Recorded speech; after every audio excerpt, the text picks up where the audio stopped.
Hey guys, I'm in the Amazon rainforest. Check out this red howler monkey. This thing is so cool. Came across this little jungle puppy. Check him out. Had to yoink him. It's a smooth-fronted caiman. This little guy looks like a dinosaur. I ended up releasing him.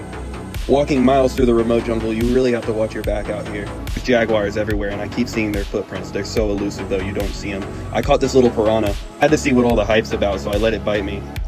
Can't say I'm impressed. It didn't hurt too bad. Check out this capybara.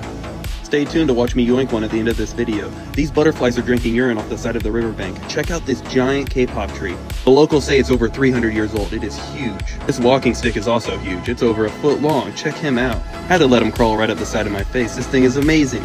This mother capybara just chased away a puma. It was attacking one of her babies. The locals told us to rescue the baby capybara, so we ended up catching him and taking him into the village for some medical attention. I hope he's doing okay.